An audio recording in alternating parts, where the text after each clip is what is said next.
당신 오늘 밤 여기서 자면 죽어요.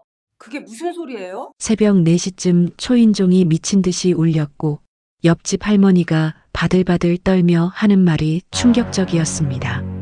가스 밸브가 열려 있어서 지금 자면 죽어요? 그 말을 들은 순간 제 온몸이 굳어버렸고 저는 가방도 못 챙기고 그대로 뛰쳐나왔습니다. 그때까지는 몰랐습니다.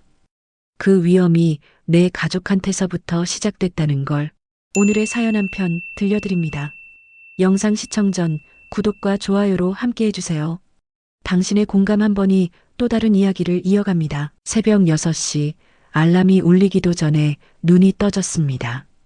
평생을 이 시간에 일어나 살아온 몸이라 이제는 알람 소리보다 몸이 먼저 기억하고 있는 것 같았습니다. 이불을 개고 창문을 열자 차가운 공기가 얼굴을 스쳤고 저는 깊게 숨을 들이마셨습니다. 혼자 사는 집이지만 매일 아침 이렇게 환기를 하는 게 저의 습관이었습니다.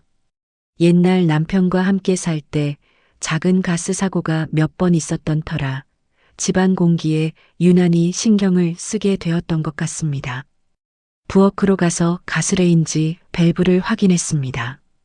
잘 잠겨 있었습니다. 어젯밤에도 분명 확인했는데 아침에 또 한 번 확인하는 게 제 버릇이었습니다. 혼자 사니까 더 조심해야 한다는 생각이 들어서였는지도 모르겠습니다. 작은 냄비에 물을 올리고 찬장에서 커피를 꺼냈습니다. 인스턴트 커피지만 이렇게 혼자 한 잔 마시는 아침 시간이 저는 참 좋았습니다.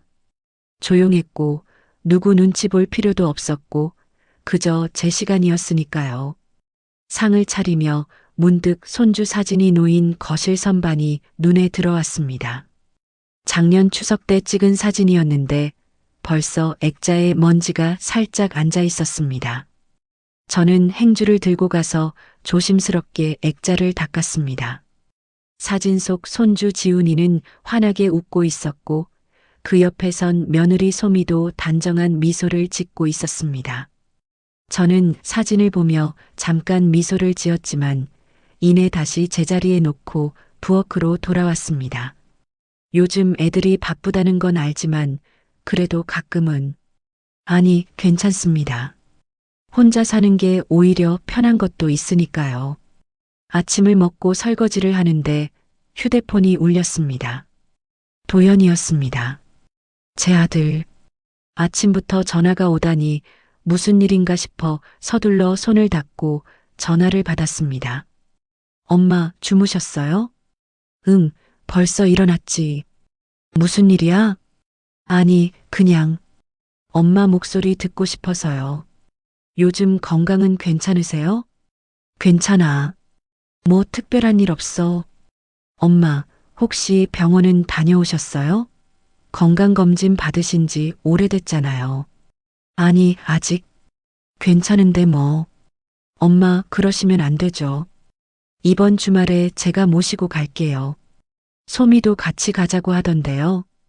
평소 같으면 괜찮다, 혼자 갈 수 있다 했을 텐데 아들이 이렇게 챙겨주니 고맙기도 하고 한편으로는 조금 이상하기도 했습니다. 도연이가 요즘 부쩍 전화를 자주 하고 건강을 걱정하는 말을 많이 했거든요. 며느리 소미도 예전보다 자주 찾아온다고 했고요. 나이 들어서 자식들이 챙겨주니 나쁠 건 없지만 왜인지 모르게 마음 한구석이 불편했습니다. 혹시 내가 어디 아픈 걸까? 애들이 뭘 알고 그러는 건가? 그런 생각이 스쳐 지나갔지만 저는 고개를 저었습니다. 괜한 걱정이겠지요. 아들이 효자라서 그런 거겠지요. 그날 오후 정말로 도연이와 소미가 집에 왔습니다. 손에는 과일 바구니까지 들고 말이죠. 저는 반갑기도 하고 놀랍기도 해서 얼른 현관문을 열었습니다. 어머니, 안녕하세요. 오랜만에 왔어요. 소미가 환하게 웃으며 인사했습니다. 단정한 옷차림에 머리도 깔끔하게 묶고 역시 며느리는 예쁘게 생겼다는 생각이 들었습니다. 도연이도 뒤따라 들어오며 엄마 얼굴 좀 보러 왔어요. 하고 말했습니다. 그래, 들어와. 근데 갑자기 무슨 일이야? 아니에요, 어머니. 요즘 자주 못 뵈었잖아요. 그래서 오늘은 제가 집 좀 치워드릴까 해서요. 소미는 그렇게 말하고는 가방에서 고무장갑을 꺼냈습니다. 저는 황급히 손을 저었습니다. 아니야, 괜찮아. 혼자 사는데 뭐 그리 더러울 게 있겠니? 어머니, 그래도 대청소는 해야죠. 제가 할게요. 소미는 제 말을 듣지 않고 부엌으로 향했습니다. 저는 어쩔 수 없이 거실에서 도연이와 앉아 차를 마셨습니다. 도연이는 제 얼굴을 유심히 보더니 물었습니다. 엄마, 요즘 안색이 안 좋으신 것 같은데. 어디 불편하신 데 없으세요? 없어. 그냥 나이 들어서 그런 거지 뭐. 혹시 어지럽거나 속 메스꺼우신 적 없으세요? 저는 잠깐 멈칫했습니다. 사실 요 며칠 머리가 좀 무겁고 속이 울렁거리는 날이 있었거든요. 하지만 대수롭지 않게 넘겼는데 도연이가 왜 그런 걸 물어보는지 이상했습니다. 가끔 그럴 때가 있긴 한데 왜? 엄마, 그럼 꼭 병원 가보셔야 해요. 혼자 사시니까 위험하잖아요. 도연이의 목소리에는 진짜 걱정이 섞여 있었습니다. 저는 괜히 미안한 마음이 들었습니다. 자식들 걱정 끼치기 싫어서 혼자 사는 건데 오히려 더 걱정을 끼치는 것 같았으니까요. 그때 부엌에서 소미의 목소리가 들렸습니다. 어머니, 가스레인지 주변 좀 치울게요. 저는 벌떡 일어났습니다. 가스레인지는 제가 늘 신경 쓰는 곳이라 남이 만지는 게 영 불편했거든요. 하지만 부엌으로 가보니 소미는 벌써 가스레인지 주변을 깨끗하게 닦고 있었습니다. 밸브 쪽까지 꼼꼼하게 닦는 모습이 기특하기도 했지만 왜인지 모르게 불안한 느낌이 들었습니다. 소미야, 그냥 두렴. 내가 할게. 아니에요, 어머니. 제가 다 할게요. 어머니는 쉬세요. 소미는 웃으며 계속 닦았습니다. 저는 그 모습을 가만히 지켜보다가 문득 소미의 손이 가스밸브 쪽을 살짝 만지는 것 같은 느낌을 받았습니다. 하지만 금방 휘리릭 손을 치우고 다른 곳을 닦아서 제가 잘못 본 건지도 몰랐습니다. 저는 고개를 저었습니다. 괜한 생각이겠지요. 며느리가 그럴 리가 없잖아요. 1시간쯤 지나서 도연이와 소미가 돌아갔습니다. 소미는 떠나면서도 어머니, 저희가 자주 올게요. 혼자 사시니까 위험하잖아요 하고 말했습니다. 저는 고맙다고 인사했지만 문을 닫고 나니 왠지 모를 피곤함이 몰려왔습니다. 혼자 사는 게 편하다고 생각했는데 오늘따라 집이 왠지 낯설게 느껴졌습니다. 저녁을 먹고 설거지를 하는데 또 머리가 지끈거렸습니다. 속도 좀 울렁거리고요. 저는 가스레인지를 끄고 밸브를 다시 한번 확인했습니다. 잘 잠겨 있었습니다. 하지만 왠지 모르게 공기 중에 희미한 가스 냄새가 나는 것 같았습니다. 코를 킁킁거려 봤지만 확실하지 않았습니다. 내가 예민해진 건가? 저는 창문을 열고 환기를 시켰습니다. 그리고 거실 소파에 앉아 차 한 잔을 마시며 생각에 잠겼습니다. 도연이와 소미가 요즘 왜 이렇게 자주 오는 걸까? 예전에는 명절 때나 보던 애들이 요즘은 일주일에 한 번씩 찾아옵니다. 건강을 걱정한다고 했지만 왠지 모르게 그 걱정이 부담스럽게 느껴졌습니다. 저는 손주 사진을 다시 한번 바라봤습니다. 지훈이는 벌써 초등학생이 되었을 텐데 요즘은 보기도 힘듭니다. 도연이가 바쁘다고 해서 이해는 하지만 그래도 가끔은 보고 싶습니다. 하지만 제가 먼저 보자고 하면 부담 줄 것 같아서 그냥 참고 있습니다. 혼자 사는 게 편하다고 했으면서 왜 이렇게 외로운 걸까? 그런 생각이 들었지만 저는 곧 고개를 저었습니다. 나이 들면 다 이런 거겠지요. 자식들 잘 살고 있으면 그걸로 된 거지. 뭘 더 바라겠습니까? 밤 11시 잠자리에 들기 전에 다시 한번 가스밸브를 확인했습니다. 이상 없었습니다. 하지만 잠자리에 누워서도 머릿속이 복잡했습니다. 도연이의 걱정스러운 눈빛, 소미의 지나친 친절, 그리고 희미하게 났던 가스 냄새까지. 뭔가 이상하다는 느낌이 계속 머리를 맴돌았지만 저는 그 느낌을 애써 무시했습니다. 괜한 걱정이야. 자식들이 날 챙겨주는데 뭐가 문제겠어. 그렇게 스스로를 다독이며 눈을 감았습니다. 하지만 쉽게 잠이 오지 않았습니다. 어둠 속에서 가스레인지 쪽을 한참 바라보다가 저는 결국 일어나 다시 한번 밸브를 확인했습니다. 역시 잘 잠겨 있었습니다. 저는 한숨을 쉬고 다시 침대로 돌아왔습니다.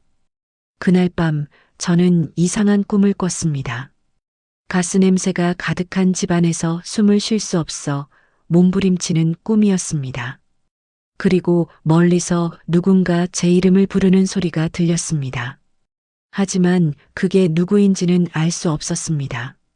새벽에 깨어났을 때 제 이마에는 식은땀이 맺혀 있었습니다. 저는 창문을 열고 깊게 숨을 들이마셨습니다. 차가운 공기가 폐를 채웠고 그제야 조금 정신이 돌아왔습니다. 시계를 보니 새벽 5시였습니다. 평소보다 일찍 일어난 셈이었습니다.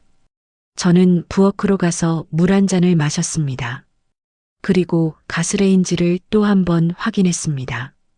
이상 없었습니다. 하지만 마음 한구석에 남아있는 불안감은 쉽게 사라지지 않았습니다. 정말 괜찮은 걸까? 내가 너무 예민한 건가? 그런 생각을 하며 창밖을 바라보는데 옆집 베란다에 불이 켜져 있는 게 보였습니다. 옆집에는 혼자 사시는 할머니가 계시는데 이름은 최말순이라고 했던 것 같습니다. 동네에서는 좀 이상한 분이라는 소문이 있었지만 저는 한 번도 제대로 얘기를 나눠본 적이 없었습니다. 그때 베란다 창문이 열리고 말순 할머니가 밖을 내다보는 게 보였습니다. 저와 눈이 마주쳤고 할머니는 잠깐 저를 빤히 쳐다보더니 고개를 끄덕였습니다. 저도 어색하게 고개를 끄덕이고 창문을 닫았습니다. 왠지 모르게 가슴이 두근거렸습니다. 그 할머니의 눈빛이 뭔가 저에게 말하고 싶어 하는 것 같았거든요. 하지만 저는 그냥 제 방으로 돌아와 다시 침대에 누웠습니다. 오늘은 좀 쉬어야겠다. 그렇게 중얼거리며 눈을 감았습니다. 하지만 머릿속에서는 계속 같은 생각이 맴돌았습니다. 정말 아무 일도 아닌 걸까? 그 이후로 며칠이 지났지만 몸 상태는 나아지지 않았습니다. 아침에 일어나면 머리가 무겁고 하루 종일 속이 울렁거렸습니다. 밥맛도 없어서 죽으로 때우는 날이 많아졌고 기운이 없어 집안일도 제대로 하기 힘들었습니다. 혼자 사는 집인데도 청소할 힘조차 없어서 며칠째 설거지가 쌓여 있었습니다. 나이 들어서 그런가 보다. 그렇게 생각하며 애써 대수롭지 않게 넘기려 했지만 마음 한구석은 계속 불안했습니다. 이런 증상이 처음은 아니었지만 요즘처럼 계속되는 건 처음이었거든요. 혹시 정말 어디 큰 병이라도 생긴 건 아닐까 그런 걱정이 들기 시작했습니다. 그러던 어느 날 오후 또 도연이에게서 전화가 왔습니다. 엄마, 오늘 저녁에 갈게요. 소미가 국 끓여서 갖고 간대요. 아니야, 괜찮아. 바쁠 텐데 뭐하러. 엄마, 요즘 안 좋으시잖아요. 제가 걱정돼서 그래요. 도연이의 목소리에는 진심 어린 걱정이 담겨 있었습니다. 저는 괜히 미안한 마음이 들어서 그래. 그럼 오너라 하고 전화를 끊었습니다. 자식이 챙겨주는데 뭐가 문제겠습니까? 고맙게 받아들여야지요. 저녁 6시쯤 도연이와 소미가 왔습니다.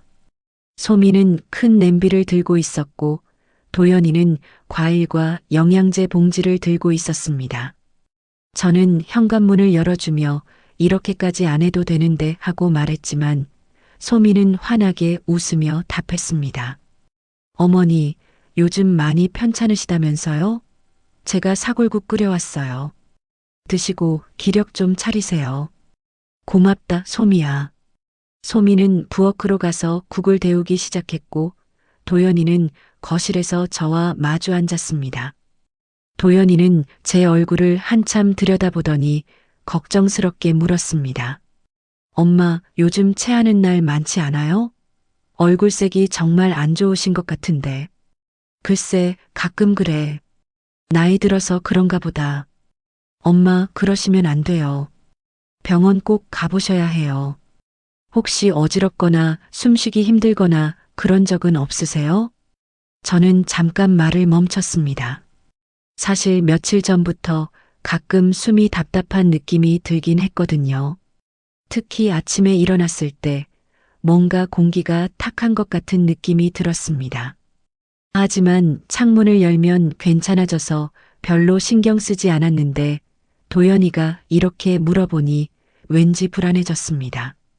가끔 그럴 때가 있긴 해. 근데 금방 괜찮아지더라. 엄마, 그럼 정말 위험한 거예요. 일산화탄소 중독일 수도 있어요. 도연이의 말에 저는 깜짝 놀랐습니다. 일산화탄소 중독? 그게 뭔데? 가스가 불완전 연소되면 일산화탄소가 나와요. 그거 마시면 머리 아프고 어지럽고 그래요. 심하면 큰일 날 수도 있어요. 도연이의 얼굴이 심각해졌습니다. 저는 가슴이 철렁 내려앉았습니다. 가스? 저는 매일 밸브를 확인하는데 설마 가스가 새고 있는 건 아니겠지요? 그때 소미가 부엌에서 나오며 말했습니다. 어머니, 제가 가스레인지 한번 점검해 볼게요. 오래된 거 아니에요? 아니야, 괜찮아. 내가 매일 확인하는데. 어머니, 그래도 확인해 봐야죠. 혼자 사시니까 위험하잖아요. 소미는 제 말을 기다리지도 않고 부엌으로 갔습니다. 저는 따라가려 했지만 도연이가 제 손을 잡으며 말했습니다. 엄마, 앉아 계세요. 소미가 잘할 거예요. 저는 어쩔 수 없이 거실에 앉아 있었지만 마음이 편치 않았습니다. 부엌에서 소미가 뭔가 만지작거리는 소리가 들렸고 잠시 후 소미가 나오며 말했습니다. 어머니, 가스레인지 호스가 좀 오래된 것 같은데요? 바꾸는 게 좋을 것 같아요. 그래. 그런데 별 문제는 없던데. 어머니, 겉으로 보기엔 괜찮아 보여도 안에서 새는 수가 있어요. 제가 다음에 새 거 사다 드릴게요. 소미의 말이 맞는 것 같기도 했지만 왠지 모르게 찝찝한 기분이 들었습니다. 하지만 며느리가 날 위해서 하는 말인데 의심할 이유가 뭐가 있겠습니까? 저녁을 먹으며 소미는 계속 제 건강을 걱정했습니다. 어머니, 요즘 밤에 잠은 잘 주무세요? 잘 못 자. 자꾸 깨더라. 혹시 숨 막히는 느낌으로 깨는 건 아니에요? 저는 깜짝 놀랐습니다. 정확히 그랬거든요. 며칠 전부터 자다가 숨이 막혀서 깨는 날이 있었습니다. 하지만 그게 가스 때문이라고는 생각지도 못했습니다. 어떻게 알았니? 맞아, 가끔 그래. 어머니, 그럼 정말 위험해요. 일산화탄소는 냄새도 안 나고 모르는 사이에 중독될 수 있어요. 빨리 가스 점검 받으셔야 해요. 소미의 목소리에는 진심 어린 걱정이 담겨 있었습니다. 도연이도 고개를 끄덕이며 엄마, 소미 말이 맞아요. 내일 바로 가스 회사에 연락해서 점검 받으세요 하고 말했습니다. 저는 고개를 끄덕였습니다. 자식들이 이렇게까지 걱정하는데 제가 고집 부릴 이유가 없었습니다. 알았어. 내일 전화해 볼게. 어머니, 그리고 저희가 자주 올게요. 혼자 계시면 위험하니까 일주일에 2~3번은 와서 확인할게요. 소미의 말에 저는 고맙다고 했지만 속으로는 조금 부담스러웠습니다. 혼자 사는 게 편하다고 생각했는데 자식들이 자꾸 오면 오히려 신경 쓰이거든요. 하지만 제 건강을 걱정해서 하는 말인데 뭐라고 할 수 없었습니다. 저녁을 먹고 도연이 부부가 돌아간 후 저는 혼자 부엌에 서서 가스레인지를 한참 바라봤습니다.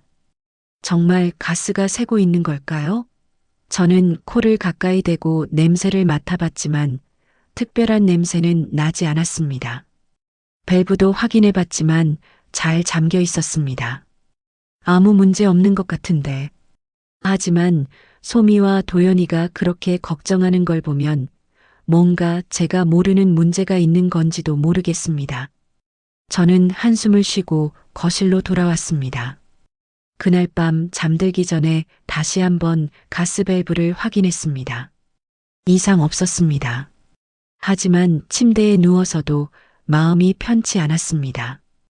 혹시 자는 동안 가스가 새면 어쩌지? 그런 생각이 들자 잠이 오지 않았습니다. 한두 시간쯤 뒤척이다가 저는 결국 일어나 창문을 활짝 열었습니다. 찬바람이 들어왔지만 그래도 이게 더 안전할 것 같았습니다. 다시 침대에 누웠지만 여전히 잠은 오지 않았습니다. 그때 문득 옆집 베란다에 불이 켜진 게 보였습니다. 최말순 할머니의 집이었습니다. 창문 너머로 할머니가 밖을 내다보고 있는 게 보였고 저와 눈이 마주쳤습니다. 할머니는 뭔가 심각한 표정으로 저를 바라보다가 손으로 뭔가 신호를 보내는 것 같았습니다. 하지만 저는 무슨 뜻인지 알 수 없어서 그냥 고개를 끄덕이고 커튼을 쳤습니다. 이상한 분이시네. 동네에서 좀 특이한 분이라는 소문을 들었는데 정말 그런 것 같았습니다. 저는 더 이상 신경 쓰지 않고 다시 눕기로 했습니다. 새벽 2시쯤 저는 숨이 막혀서 깼습니다. 가슴이 답답하고 숨을 쉬기가 힘들었습니다. 저는 황급히 일어나 창문으로 달려가 깊게 숨을 들이마셨습니다. 찬 공기가 폐를 채우자 그제야 조금 나아졌습니다. 정말 가스가 새는 건가? 불안한 마음에 저는 부엌으로 가서 다시 한번 가스레인지를 확인했습니다. 밸브는 잘 잠겨 있었고 냄새도 나지 않았습니다. 하지만 몸의 반응은 거짓말을 하지 않았습니다. 분명 뭔가 문제가 있는 것 같았습니다. 저는 그날 밤 거의 잠을 자지 못했습니다. 창문을 열어놓고 소파에 앉아 아침을 기다렸습니다. 머릿속에는 온갖 생각이 스쳐 지나갔습니다. 정말 가스가 새는 걸까? 아니면 내가 너무 예민한 걸까? 도연이와 소미가 걱정하는 게 당연한 건가? 그리고 또 하나 묘하게 신경 쓰이는 게 있었습니다. 소미가 가스레인지를 만지던 그 손길. 분명 청소하는 것처럼 보였지만 왠지 모르게 밸브 쪽을 유심히 만지던 것 같았습니다. 하지만 그게 뭐 문제가 되겠습니까? 며느리가 시어머니를 해칠 리가 없잖아요. 내가 정말 이상해진 건가 보다. 저는 고개를 저으며 그런 생각을 떨쳐냈습니다. 다음 날 아침 저는 가스회사에 전화를 걸었습니다. 점검 기사가 오후에 온다고 했습니다. 저는 안도의 한숨을 쉬었습니다. 이제 확실하게 확인할 수 있을 테니까요. 오후 2시쯤 가스 점검 기사가 왔습니다. 젊은 남자 기사였는데 꼼꼼하게 집 안 곳곳을 확인했습니다. 가스레인지, 밸브, 호스, 배관까지 모두 점검했습니다. 1시간쯤 지나서 기사가 말했습니다. 할머니, 이상 없으세요. 가스도 안 새고 밸브도 정상이고요. 호스도 괜찮아요. 저는 어리둥절했습니다. 그럼 왜 제가 이렇게 머리가 아프고 속이 안 좋은 거죠? 그건 제가 잘 모르겠는데요. 가스 때문은 아닌 것 같습니다. 혹시 병원 가보시는 게 어때요? 기사는 그렇게 말하고 돌아갔습니다. 저는 멍하니 서서 가스레인지를 바라봤습니다. 가스가 아니라면 뭐가 문제인 걸까? 저는 혼란스러웠습니다. 분명 몸은 이상한데 가스는 문제가 없다니. 그럼 정말 제가 어디 아픈 건가요? 그날 저녁 도연이에게 전화가 왔습니다. 엄마, 가스 점검 받으셨어요? 응, 받았어. 근데 이상 없대. 정말요? 그럼 다행이네요. 도연이의 목소리에는 안도감이 섞여 있었습니다. 하지만 저는 여전히 개운치 않았습니다. 근데 나는 여전히 몸이 안 좋거든. 가스가 아니면 뭐가 문제인 걸까? 엄마, 그럼 내일 병원 가보세요. 제가 모시고 갈게요. 괜찮아. 혼자 갈 수 있어. 아니에요, 엄마. 제가 모시고 갈게요. 소미도 같이 가자고 하던데요. 저는 할 수 없이 고개를 끄덕였습니다. 자식들이 이렇게까지 챙겨주는데 거절할 수가 없었습니다. 전화를 끊고 나니 문득 이상한 생각이 들었습니다. 가스 점검 기사는 이상 없다고 했는데 왜 제 몸은 계속 이상한 걸까요? 그리고 도연이와 소미는 왜 이렇게 자주 제 건강을 걱정하는 걸까요? 혹시 어떤 생각이 머릿속을 스쳤지만 저는 곧 고개를 저었습니다. 말도 안 되는 생각이었습니다.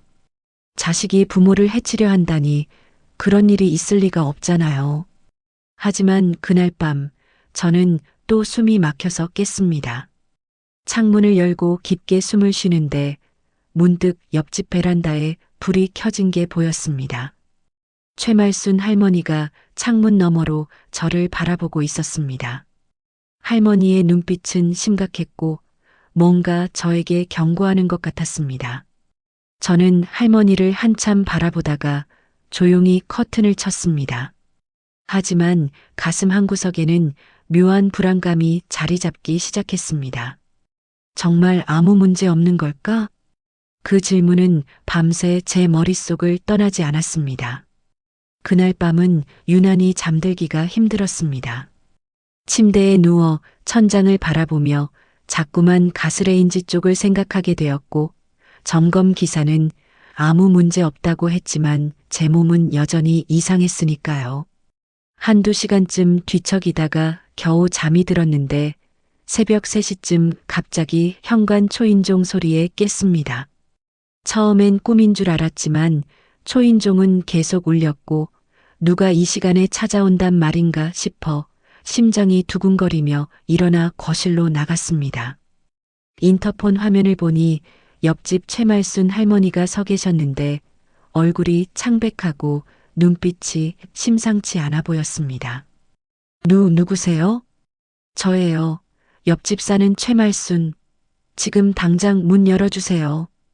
할머니의 목소리는 다급했고 떨리고 있었으며 저는 뭔가 큰일이라도 난 건가 싶어 황급히 문을 열었습니다. 문이 열리자마자 말순 할머니가 제 손을 와락 잡으며 말했습니다. 당장 나오세요. 지금 당장 이 집에서 나와야 해요. 네. 할머니 무슨 가스 냄새가 나요. 이상하게 나고 있어요. 빨리 나오세요.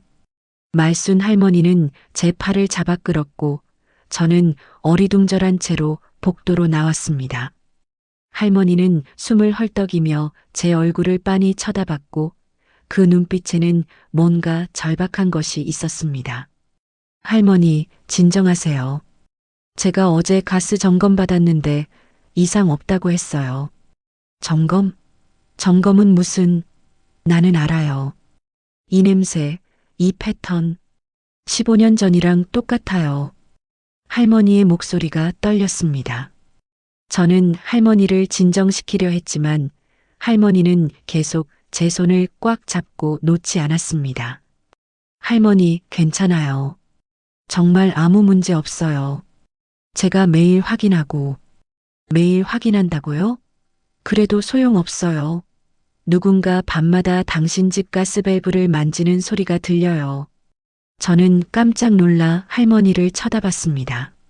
네, 그게 무슨... 나는 매일 밤 잠을 못 자요. 15년 전 그날 이후로요. 그래서 듣게 돼요. 밤 11시쯤 당신 집에서 가스밸브 돌아가는 소리가 딸깍 딸깍 하는 소리가. 할머니의 말에 등골이 오싹해졌습니다. 밤 11시면 제가 잠들기 전 마지막으로 밸브를 확인하는 시간이었습니다. 그럼 그 이후에 누군가 우리 집에 들어와서 할머니, 그건 아마 제가 확인하는 소리일 거예요. 아니에요. 당신이 확인하고 자고 난 뒤에 1시간쯤 지나면 또 소리가 나요. 누군가 몰래 들어와서 만지는 거예요. 저는 할머니의 손을 천천히 풀며 말했습니다. 할머니, 아무도 우리 집에 못 들어와요. 문도 잠그고 자는데요. 열쇠가 있으면요? 가족이면요? 그 순간 저는 숨이 멎는 것 같았습니다. 가족? 우리 집 열쇠를 가진 사람은 도연이와 소미밖에 없었습니다. 할머니, 그건 우리 아들이 그럴 리가.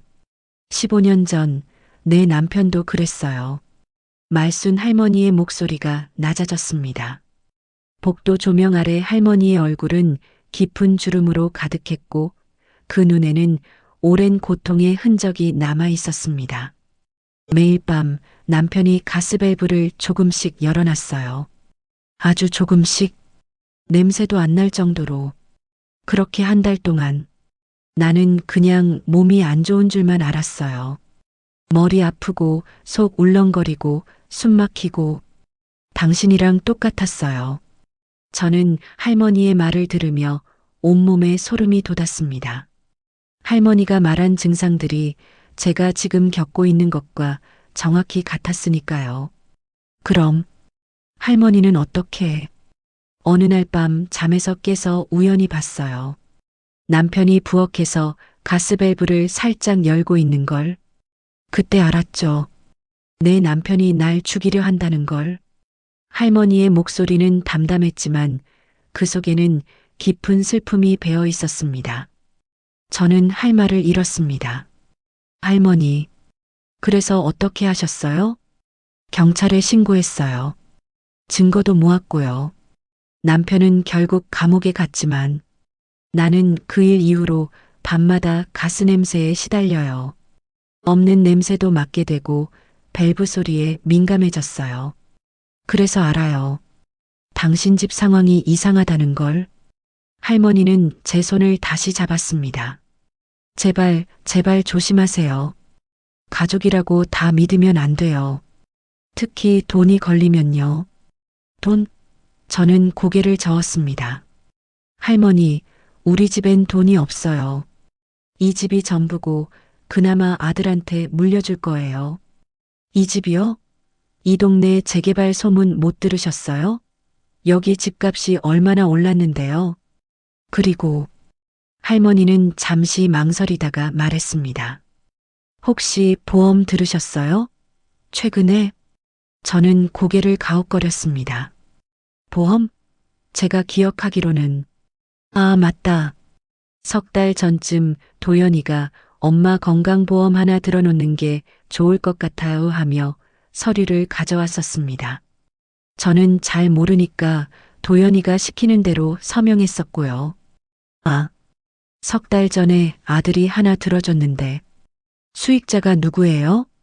그건 잘 모르겠는데요. 아들이 알아서 했으니까. 할머니의 얼굴이 굳어졌습니다. 지금 당장 확인해 보세요.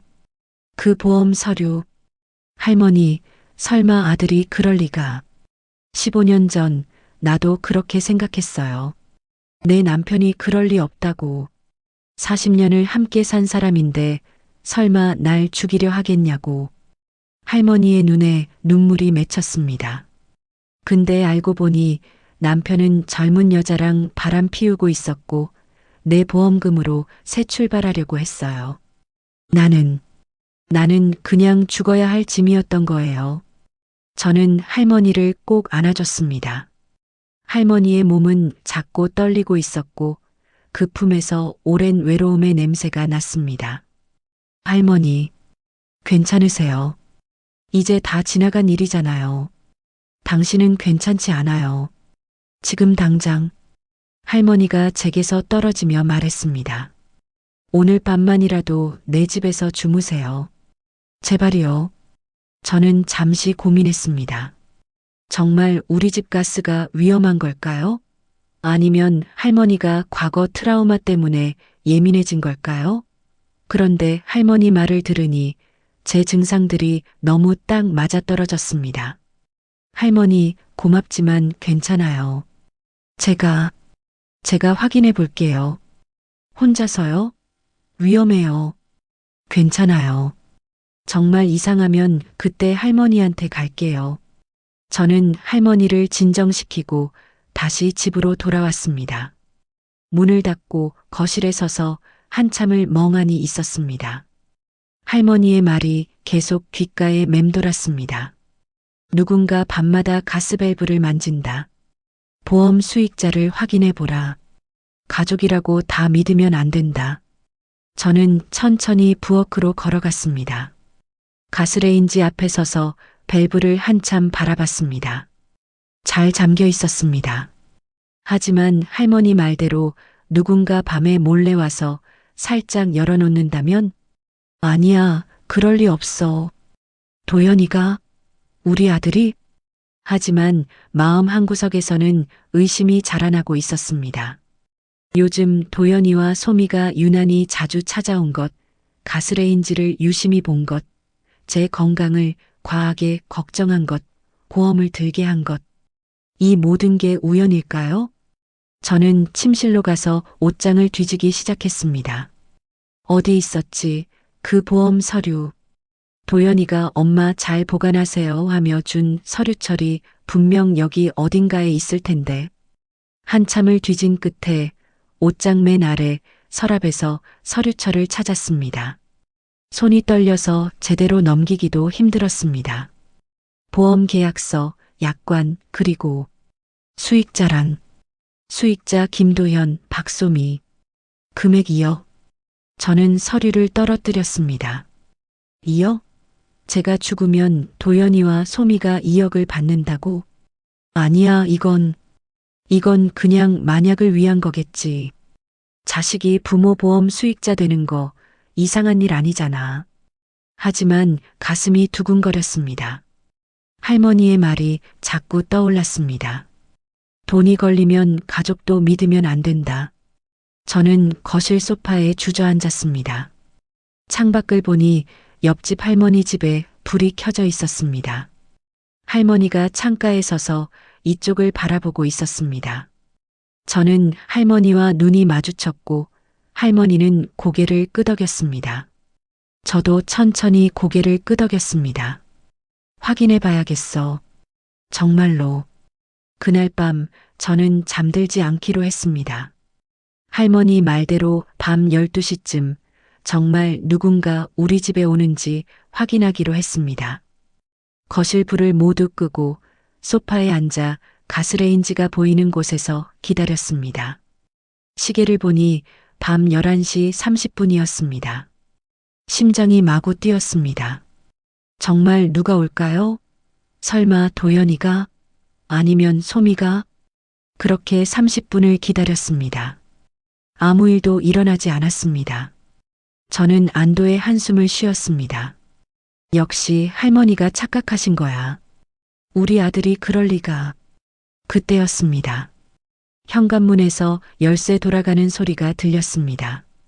현관문이 조용히 열리는 소리에 저는 숨을 죽였습니다. 어둠 속에서 누군가의 발소리가 들렸고 복도를 지나 부엌으로 향하는 기척이 느껴졌습니다. 심장이 터질 것 같았지만 저는 꼼짝하지 않고 소파 뒤에 몸을 숨긴 채 지켜봤습니다. 부엌 쪽에서 희미한 불빛이 보였고 누군가 휴대폰 손전등을 켜고 있는 것 같았습니다. 가스레인지 앞에 선 사람의 실루엣이 보였습니다. 키가 크고 어깨가 넓고 도연이었습니다. 제 아들이 한밤중에 몰래 우리 집에 들어온 겁니다. 저는 입을 손으로 막았습니다. 비명이 나올 것 같았으니까요. 도연이는 가스레인지 앞에 쪼그리고 앉아 뭔가를 만지작거렸습니다. 딸깍 딸깍 하는 소리가 들렸고 그건 분명 가스밸브를 돌리는 소리였습니다. 정말로 그러고 있구나. 눈물이 났습니다. 믿고 싶지 않았지만 지금 제 눈앞에서 벌어지고 있는 일이었습니다. 제 아들이, 제가 낳아서 키운 아들이 저를 죽이려 하고 있었습니다. 도연이는 밸브를 살짝 열어놓고는 다시 일어섰습니다. 그리고 부엌을 한번 둘러본 뒤 조용히 현관으로 향했습니다. 문이 닫히는 소리가 들렸고 열쇠로 잠그는 소리도 들렸습니다. 저는 한참을 그대로 앉아 있었습니다. 몸이 굳어서 움직일 수가 없었고 머릿속이 하얘져서 아무 생각도 나지 않았습니다. 그저 눈물만 주르르 흘러내렸습니다. 얼마나 시간이 지났을까요? 저는 천천히 일어나 부엌으로 갔습니다. 가스밸브를 확인했습니다. 역시나 살짝 열려 있었습니다. 아주 조금, 냄새도 거의 나지 않을 정도로. 하지만 이 상태로 밤새 자면 일산화탄소가 조금씩 쌓일 겁니다. 그렇게 한 달, 두 달 지나면 저는 밸브를 꽉 잠갔습니다. 그리고 창문을 모두 열었습니다.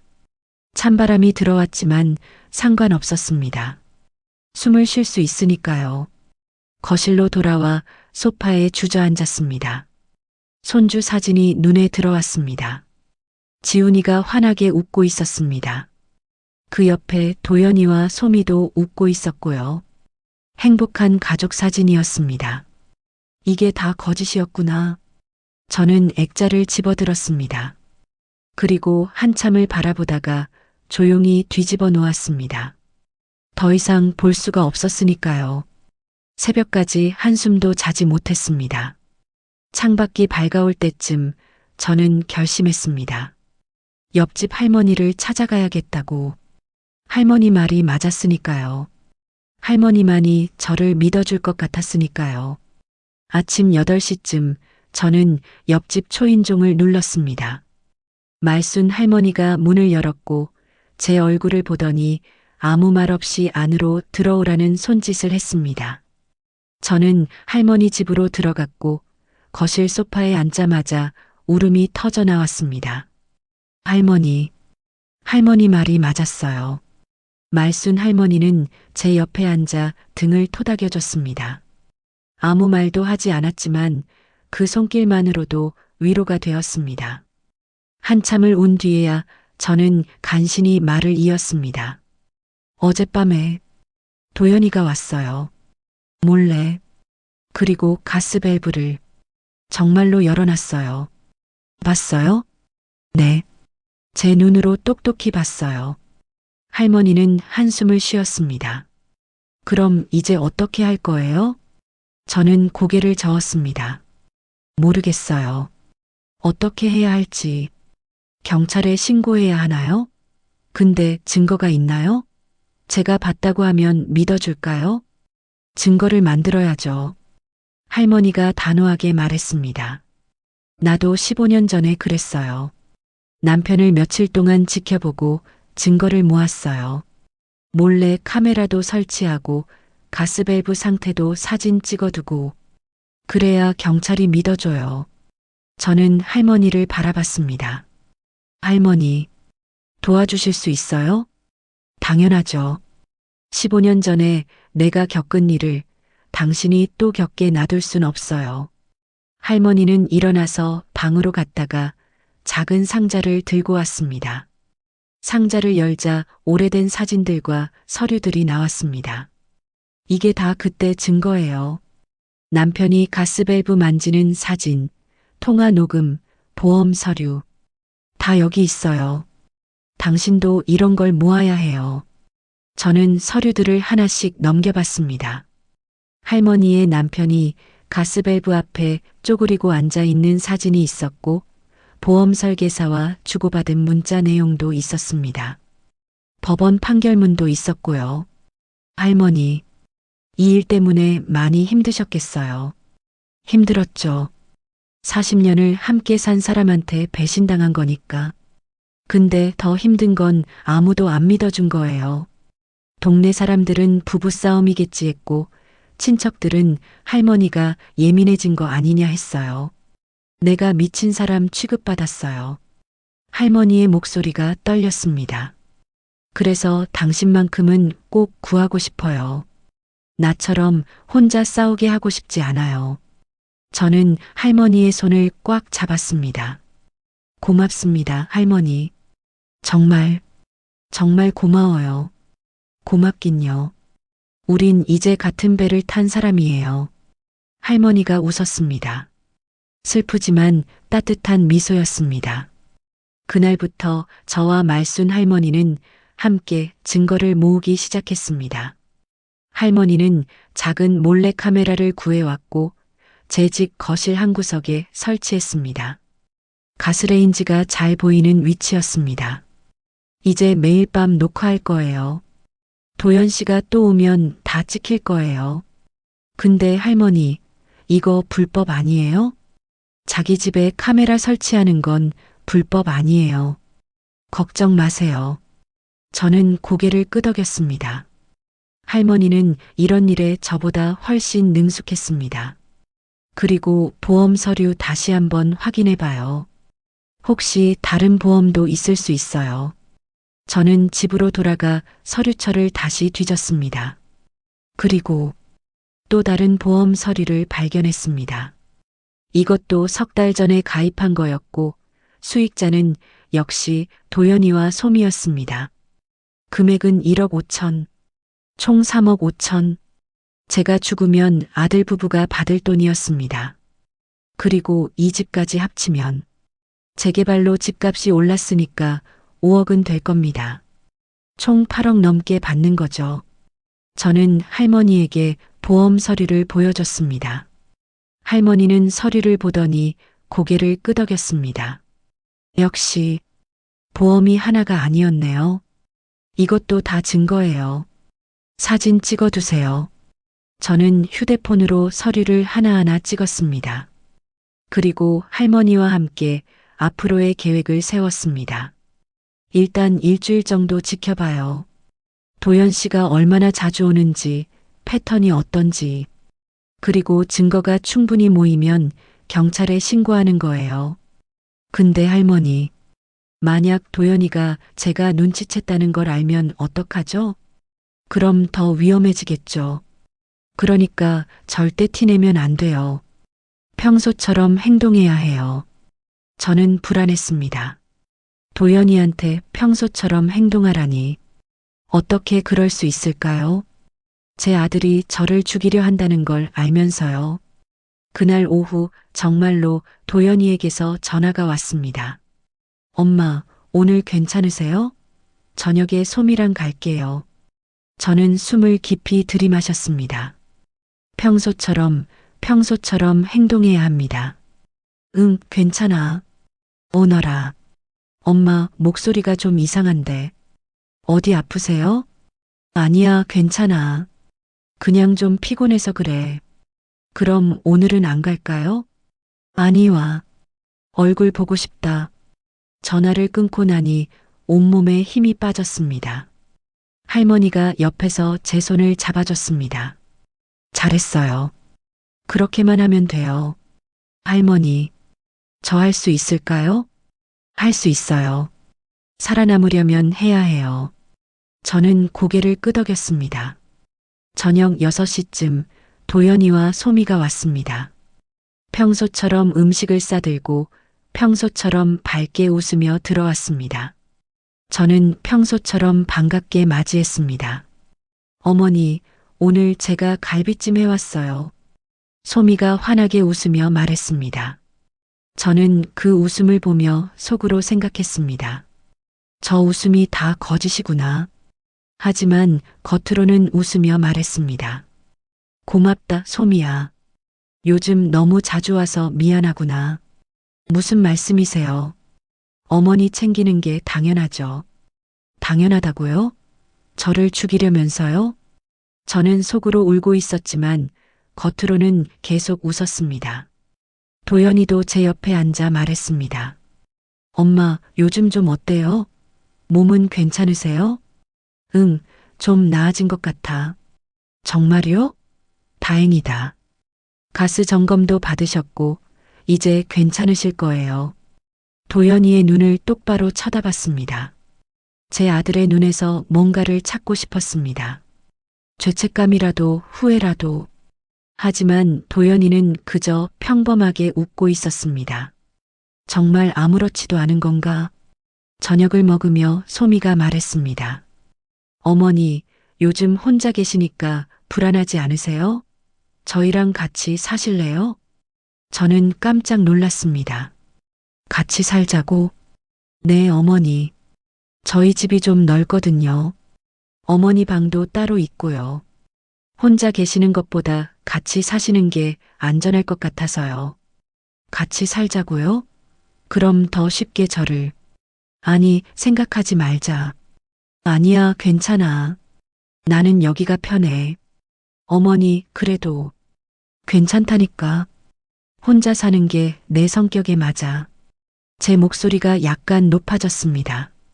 소미가 놀란 표정으로 저를 봤고 도연이가 말했습니다. 엄마, 소미가 걱정돼서 그러는 거예요. 화내지 마세요. 미안해. 내가 좀 예민했나 보다. 저는 다시 웃으며 말했습니다. 평소처럼. 저녁을 먹고 도연이 부부가 돌아간 후 저는 바로 옆집으로 갔습니다. 할머니에게 오늘 있었던 일을 다 얘기했습니다. 같이 살자고요? 그럼 더 위험해지는 거 아니에요? 할머니가 걱정스럽게 물었습니다. 네. 그래서 거절했어요. 근데 할머니, 소미가 날 보는 눈빛이 뭔가 이상했어요. 어떻게요? 차갑다고 해야 하나? 웃고는 있는데 눈은 안 웃고 있었어요. 할머니는 고개를 끄덕였습니다. 보통 이런 일은 더 냉정한 사람이 주도해요. 혹시 며느리가 더 적극적인 건 아닐까요? 저는 그 말에 섬뜩했습니다. 맞아요. 생각해보니 소미가 더 적극적으로 제 건강을 챙긴다며 자주 왔었고 가스레인지를 처음 만진 것도 소미였습니다. 할머니, 혹시 며느리가 그럴 수도 있어요. 좀 더 지켜봐야겠어요. 그날 밤부터 저는 매일 밤 카메라 영상을 확인했습니다. 이틀에 한 번씩 도연이가 왔습니다. 새벽 1시쯤 조용히 문을 열고 들어와서 가스밸브를 살짝 열어놓고 갔습니다. 모든 게 영상에 찍혔습니다. 일주일 후 저와 할머니는 충분한 증거를 모았습니다. 이제 경찰에 가야 할 시간이었습니다. 경찰서 앞에 서니 다리가 후들거렸습니다. 말순 할머니가 제 팔을 꽉 잡아주며 괜찮아요. 내가 옆에 있잖아요 하고 말했지만 그래도 무서웠습니다. 이걸 정말 신고하면 제 아들이 감옥에 가는 거잖아요. 제가 낳아서 키운 아들이 제 손으로 감옥에 보내는 겁니다. 할머니, 정말 이래야 할까요? 안 그러면 당신이 죽어요. 할머니의 목소리는 단호했습니다. 저는 깊게 숨을 들이마시고 경찰서 문을 밀었습니다. 담당 형사는 젊은 여자 형사였습니다.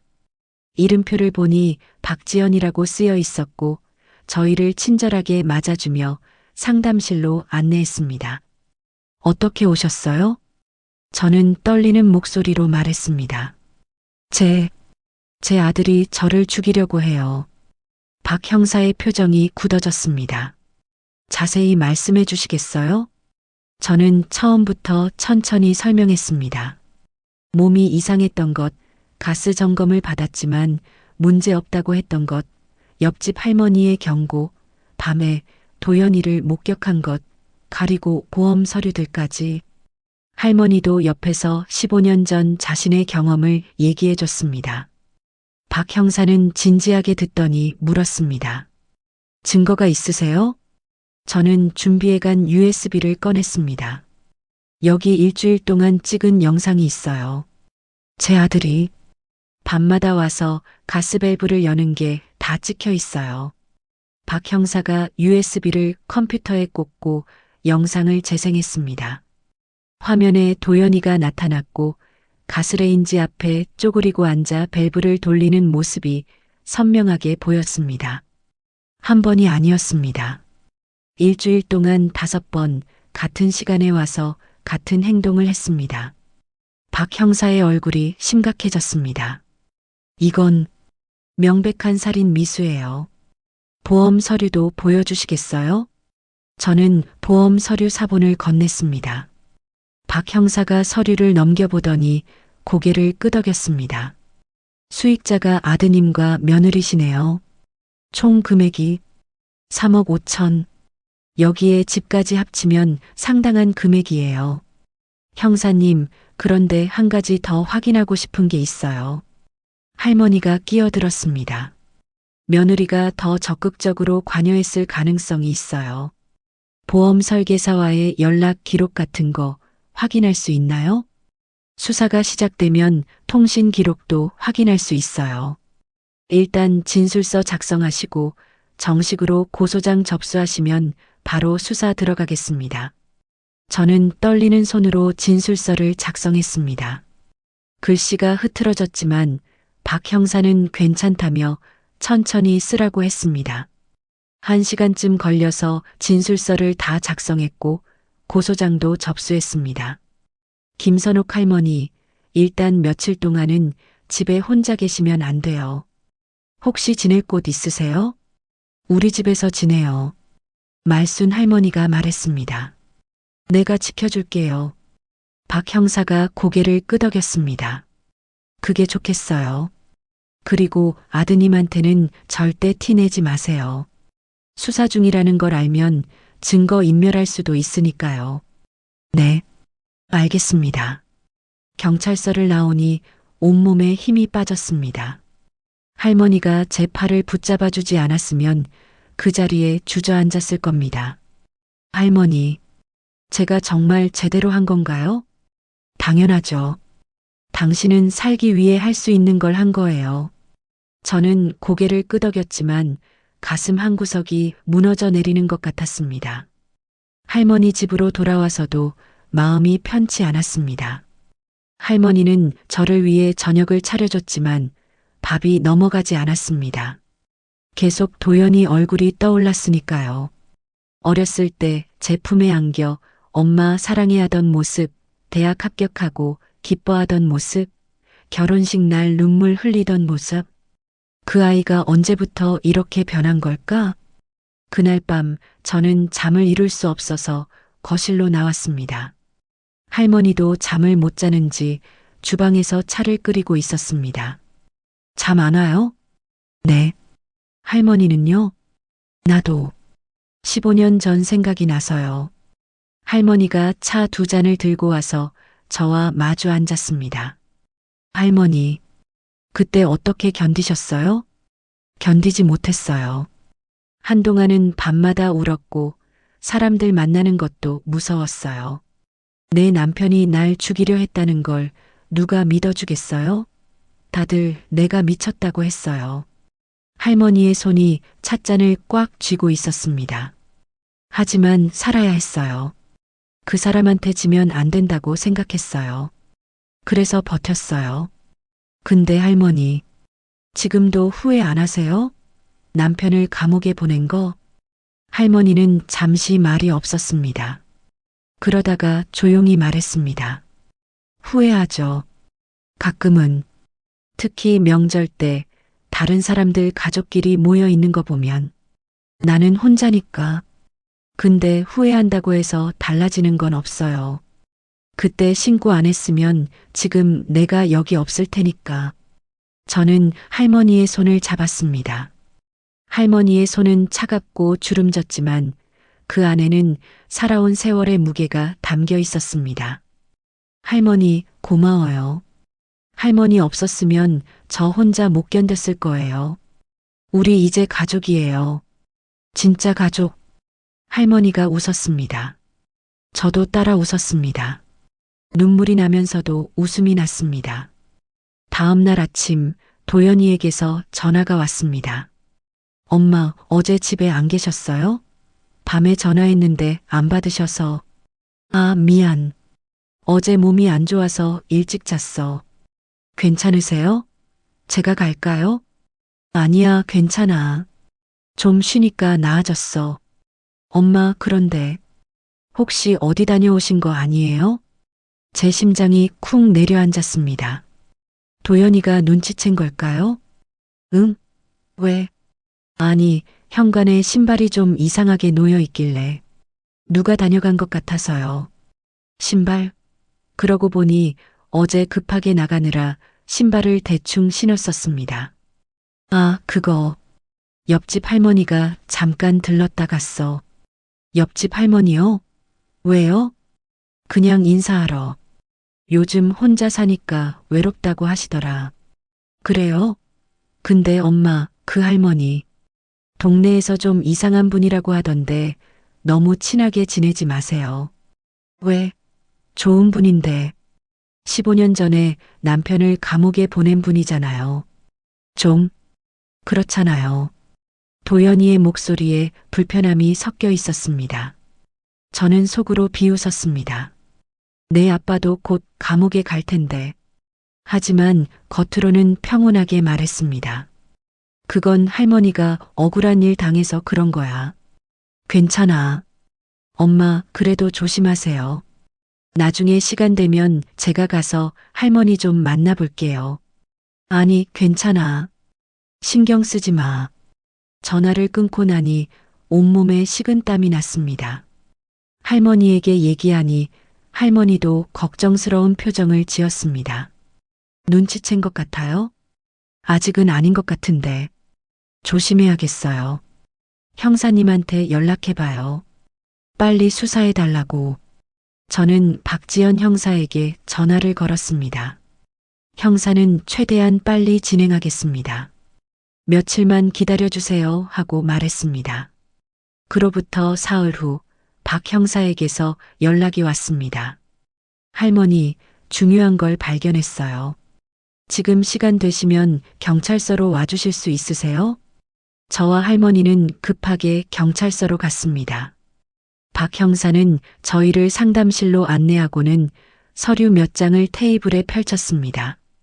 며느리분 통신 기록을 확인했는데요. 예상대로였어요.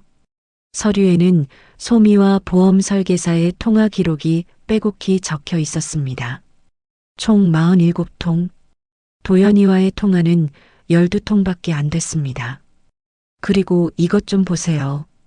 박 형사가 휴대폰 화면을 보여줬습니다. 카카오톡 대화 내용이었습니다. 어머니 명의로 가입하면 되죠? 서명은 제가 대신 할게요. 네, 괜찮습니다. 그런데 본인 동의는 어머니가 잘 모르시니까 제가 다 처리할게요. 걱정 마세요. 알겠습니다. 그럼 서류 보내드릴게요. 저는 휴대폰 화면을 보며 손이 떨렸습니다. 제 서명을 소미가 대신했다고요? 더 있어요. 박 형사가 다른 대화 내용을 보여줬습니다. 언제쯤 보험금 나올까요? 사망 후 보통 한 달 안에 나옵니다. 혹시 의심받을 만한 건 없을까요? 자연사로 처리되면 문제 없습니다. 알겠어요. 고마워요. 저는 더 이상 화면을 볼 수가 없었습니다. 눈물이 흘러내렸습니다. 도연이가 아니라 소미가 주도한 거였어요? 네. 정황상 며느리분이 먼저 계획을 세우고 아드님을 설득한 것으로 보여요. 그리고 박 형사가 또 다른 서류를 보여줬습니다. 아드님 명의로 된 빚이 있어요. 사채에서 빌린 돈인데 금액이 8천만 원이에요. 이자까지 합치면 1억이 넘을 거예요. 빚이요? 도연이가? 저는 몰랐습니다. 아들이 빚이 있었다는 것도, 그게 그렇게 큰 금액이었다는 것도 3년 전 사업 실패하고 난 뒤에 빌린 것 같아요. 그리고 이 빚 때문에 집을 담보로 잡으려고 했던 흔적도 있어요. 근데 실패했어요. 할머니 명의 집이라서요. 할머니가 제 손을 꽉 잡았습니다. 그래서 날 죽이려고 한 거예요? 그런 것 같아요. 할머니가 돌아가시면 집도 받고 보험금도 받고 빚을 다 갚고도 남을 테니까요. 저는 주저앉았습니다. 다리에 힘이 풀려서 의자에 겨우 앉았습니다. 돈, 돈 때문에 평생 가족을 위해 살았습니다. 남편 일찍 보내고 혼자 아들 키웠습니다. 밤낮으로 일해서 도연이 대학 보냈고 결혼할 때도 제가 가진 거 다 줬습니다. 그런데 그 아들이 제 며느리가 돈 때문에 저를 죽이려 했다고요? 할머니, 괜찮으세요? 박 형사가 물었지만 저는 대답할 수 없었습니다. 그저 눈물만 흘렀습니다. 말순 할머니가 제 등을 토닥이며 조용히 말했습니다. 울어요. 실컷 울어요. 저는 한참을 울었습니다. 경찰서 상담실에서 낯선 형사 앞에서 창피한 줄도 모르고 소리내어 울었습니다. 한참을 울고 난 뒤 박 형사가 조심스럽게 물었습니다. 할머니, 이제 어떻게 하실 거예요? 며느리분도 공범으로 기소할 건가요? 저는 고개를 들었습니다. 눈물로 범벅이 된 얼굴로 형사를 바라보며 말했습니다. 네, 둘 다요. 도연이도 소미도 둘 다 벌 받아야 해요. 알겠습니다. 내일 영장 청구하겠습니다. 저는 고개를 끄덕였습니다. 이제 돌이킬 수 없습니다. 제 아들과 며느리가 곧 체포될 겁니다. 경찰서를 나오는데 휴대폰이 울렸습니다. 소미였습니다. 어머니, 지금 어디세요? 집에 안 계시던데요. 아, 나 지금 병원이야. 병원이요? 어디 아프세요? 제가 갈게요. 아니야, 괜찮아. 그냥 검사 받으러 온 거야. 어머니, 혼자 가시면 안 되죠. 제가 지금 가겠습니다. 아니, 정말 괜찮아. 금방 끝나. 어머니. 소미의 목소리가 급해졌습니다. 저는 전화를 끊었습니다. 더 이상 그 목소리를 듣고 싶지 않았으니까요. 할머니가 제 어깨를 안았습니다. 이제 곧 끝나요. 조금만 더 버텨요. 네. 할머니. 저는 할머니를 꼭 안았습니다. 진짜 가족의 품이 이렇게 따뜻한 줄 몰랐습니다. 다음 날 아침 박지연 형사에게서 연락이 왔습니다. 영장이 발부되었고 오늘 오후 2시에 도연이와 소미를 체포할 예정이라고 했습니다. 저는 전화를 받고 한참을 멍하니 앉아 있었습니다. 오늘 오후면 제 아들이 경찰에 끌려가는 겁니다. 말순 할머니가 옆에 앉으며 물었습니다. 오늘이에요? 네. 오후 2시래요. 그 전에 만나실 거예요? 저는 고개를 저었습니다. 만나고 싶지 않아요. 얼굴도 보기 싫어요. 하지만 그때 휴대폰이 울렸습니다. 소미였습니다. 저는 받지 않으려 했지만 계속 울려서 할 수 없이 받았습니다. 어머니, 오늘 점심 저희 집에서 드세요. 제가 음식 준비했어요. 아니야, 괜찮아. 어머니, 안 되겠어요. 요즘 너무 얼굴도 못 뵙고 걱정돼서요. 도연이도 보고 싶어 해요. 제발 오세요. 소미의 목소리는 간절했습니다. 저는 잠시 망설였습니다. 그리고 문득 생각했습니다. 어차피 오늘 오후면 끝날 일입니다. 마지막으로 한번 만나보는 것도 나쁘지 않을 것 같았습니다. 그들의 얼굴을 똑바로 보고 싶었습니다. 저를 죽이려던 사람들의 얼굴을요. 알았어. 갈게. 정말요? 감사해요, 어머니. 12시까지 오세요. 전화를 끊고 할머니에게 말했습니다. 할머니, 저 가보려고요. 위험해요. 혹시라도. 괜찮아요. 낮이고 공개된 장소니까요. 그리고 마지막으로 보고 싶어요. 제대로. 할머니는 걱정스러운 표정으로 저를 바라보다가 고개를 끄덕였습니다. 그럼 제가 형사님한테 연락해서 대기시킬게요. 혹시 모르니까요. 고마워요, 할머니. 저는 집으로 돌아가 옷을 갈아입었습니다. 거울을 보니 며칠 사이에 확 늙은 것 같았습니다. 흰머리도 늘었고 주름도 깊어졌습니다.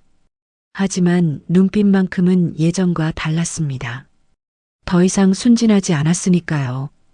11시 반쯤 도연이네 집으로 향했습니다. 아파트 10층이었고 엘리베이터를 타고 올라가는 동안 심장이 쿵쿵거렸습니다.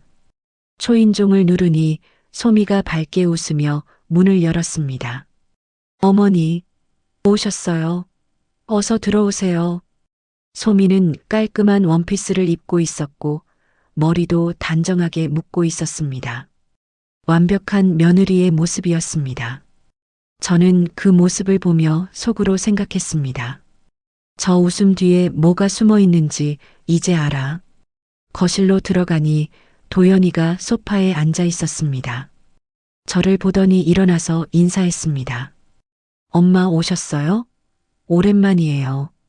응, 그러게. 도연이의 얼굴을 봤습니다. 제 아들의 얼굴. 예전에는 이 얼굴만 봐도 마음이 따뜻해졌는데 지금은 아무 감정도 느껴지지 않았습니다. 엄마 앉으세요. 소미가 갈비찜 했어요. 엄마 좋아하시잖아요. 저는 식탁에 앉았습니다. 정말로 갈비찜이 푸짐하게 차려져 있었고 반찬들도 정갈하게 놓여 있었습니다. 소미가 옆에 앉으며 말했습니다. 어머니, 요즘 안색이 많이 안 좋으세요. 어디 편찮으신 거 아니에요? 아니야, 괜찮아. 어머니, 그래도 병원은 가보셔야죠. 저희가 모시고 갈게요. 소미의 눈빛을 똑바로 봤습니다. 그 눈에서 뭔가를 찾고 싶었습니다. 죄책감이라도 후회라도. 하지만 소미는 그저 평범하게 웃고 있었습니다. 정말 아무렇지도 않은 건가? 밥을 먹기 시작했습니다. 입에서는 아무 맛도 느껴지지 않았지만 계속 먹었습니다. 도연이가 물었습니다. 엄마, 요즘 집에서 잘 주무세요? 응, 잘 자. 가스는 괜찮으시고요? 그 말에 저는 잠시 멈칫했습니다. 가스? 밤마다 밸브를 열어놓던 그 가스 말인가요? 왜? 가스가 왜? 아니, 그냥 점검 받으셨잖아요. 그 이후로 괜찮으시냐고요. 응, 괜찮아. 도연이와 소미가 서로 눈빛을 주고받는 게 보였습니다. 뭔가 의논하는 것 같았습니다. 그때 소미가 말했습니다. 어머니, 저희가 드릴 말씀이 있어요. 뭔데? 소미가 도연이를 쳐다봤고 도연이가 입을 열었습니다. 엄마, 사실은 저희가 요즘 좀 힘들어요. 힘들다니? 빚이 있어요. 많이요. 드디어 말하는구나. 저는 속으로 냉소했지만 겉으로는 놀란 척했습니다. 빚? 얼마나? 1억 정도요. 사업 실패하고 나서 빌린 건데 이자가 계속 불어나서. 도연이의 목소리가 떨렸습니다. 진짜로 힘들어 보였습니다. 그래서 엄마한테 부탁드리려고요. 뭘? 집이요. 엄마 집을 팔면 빚을 갚을 수 있을 것 같아요. 저는 찻잔을 내려놓았습니다. 내 집을 팔자고? 네. 미안해요, 엄마. 근데 다른 방법이 없어요. 이러다가 정말 큰일 날 것 같아요. 소미가 끼어들었습니다. 어머니, 집 팔고 저희랑 같이 사세요. 어머니 방도 있고 제가 모실게요. 같이 살자고요? 저를 죽이려던 사람들이? 아니야. 어머니, 그 집은 못 팔아. 그건 내가 평생 모아서 산 집이야. 엄마, 근데 안 된다니까? 제 목소리가 높아졌습니다. 도연이와 소미가 놀란 표정으로 저를 봤습니다. 엄마, 화내지 마세요. 저희도 어쩔 수 없어서. 어쩔 수 없어? 빚은 내가 만든 거잖아. 왜 내가 집까지 팔아야 해? 엄마, 엄마도 나중엔 돌아가실 거잖아요. 그럼 어차피 제 거 되는 거고. 그 순간 저는 숨이 멎는 것 같았습니다. 나중엔 돌아가실 거라고? 그래서 일찍 죽이려고 한 거군요. 뭐라고? 아니. 그게 아니라 도연이가 당황하며 말을 더듬었습니다. 소미가 재빨리 끼어들었습니다. 어머니, 도연이가 말실수한 거예요. 우리가 너무 급해서 미안해요. 저는 소미를 똑바로 쳐다봤습니다. 소미야, 너도 같은 생각이니? 네. 내가 빨리 죽기를 바라니? 어머니, 무슨 말씀을? 아니면 왜 내 명의로 보험을 들어? 내 서명도 없이? 소미의 얼굴이 굳어졌습니다. 도연이도 놀란 표정으로 저를 봤습니다. 엄마, 뭘 아시는 거예요? 다 알아. 너희가 밤마다 우리 집에 와서 가스밸브 연 것도, 보험금 타려고 한 것도, 날 죽이려고 한 것도 정적이 흘렀습니다. 도연이와 소미가 서로를 쳐다봤습니다. 그리고 소미가 먼저 입을 열었습니다. 어머니, 어떻게? 다 증거가 있어. 영상도 있고 너희가 보험 설계사랑 주고받은 메시지도 다 있어. 도연이가 벌떡 일어났습니다. 엄마, 그건 뭐? 변명할 거라도 있니? 도연이는 말을 잇지 못하고 그대로 주저앉았습니다. 손으로 얼굴을 감싸며 떨기 시작했습니다. 미안해요. 엄마, 정말 미안해요. 하지만 소미는 달랐습니다. 소미는 차갑게 저를 바라보며 말했습니다. 어머니, 신고하셨어요? 응. 언제요? 어제. 소미가 웃었습니다. 차갑고 무서운 웃음이었습니다. 그럼 오늘 경찰 올 거네요? 곧. 어머니, 정말 그렇게까지 하실 거예요? 저희는 어머니 가족인데. 가족?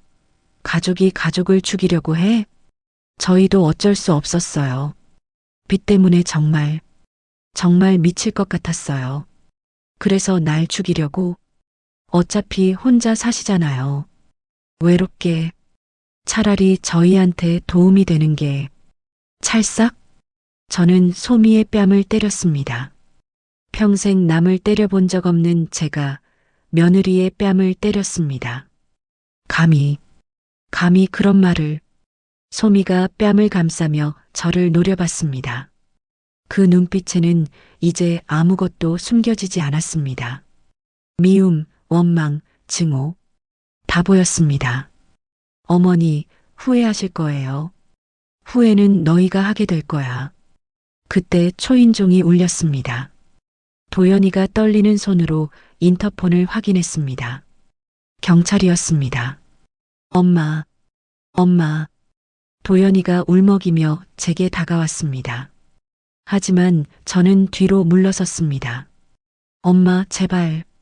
한 번만 용서해 주세요. 용서?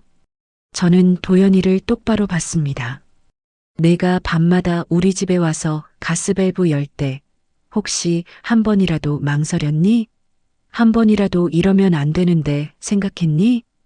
미안해요. 정말 미안해요. 미안하다고 다야? 난 내 엄마야. 널 낳아서 키운 사람이야. 그런데 넌 날 죽이려고 했어.